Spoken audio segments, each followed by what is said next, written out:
Et toujours à propos d'économie, mais en France cette fois, ce coup d'accélérateur dans la lutte contre la fraude au RSA.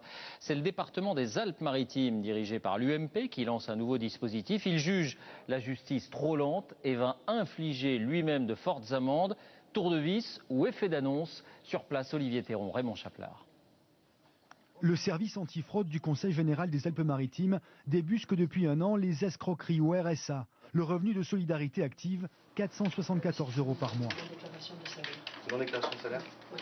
15 fraudeurs ont été identifiés. Ils ont reçu entre 2 000 et 10 000 € alors qu'ils n'auraient pas dû. Ils devront rembourser l'argent, mais ils recevront aussi une pénalité administrative, une amende, décidée par le Conseil général pour la première fois en France. On a souvent par le passé dit ce sont des petites sommes, donc c'est pas important d'agir. Non, il faut agir et il faut lancer un message qu'il n'y aura plus d'impunité. L'amende sera comprise entre 300 et 12 000 €. La justice ne sera pas saisie pour accélérer la procédure. En France, les prestations sociales représentent 60 milliards d'euros. L'enveloppe RSA est de 8 milliards. La fraude est estimée à 240 millions d'euros.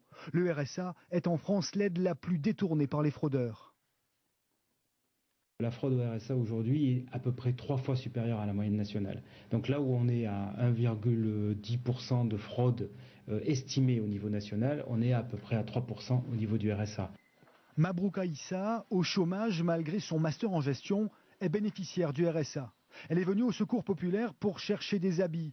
La lutte contre la fraude, elle n'est pas contre, même si elle a l'impression que l'on se trompe de cible. Bien sûr, il faut poursuivre tous les fraudeurs, je dis bien tous les fraudeurs. Mais il faut commencer par ceux qui tiennent déjà sur les deux pieds. Quelqu'un qui a le RSA, c'est déjà quelqu'un de boiteux. Il faut l'aider à se redresser pour aider la société et non pas le taper dessus pour qu'il s'affaisse totalement. La fraude fiscale représente 30 milliards d'euros en France, 120 fois plus que la fraude au RSA. Les premières amendes administratives seront prononcées dans les semaines qui viennent. Et voilà qui nous amène à l'actualité politique.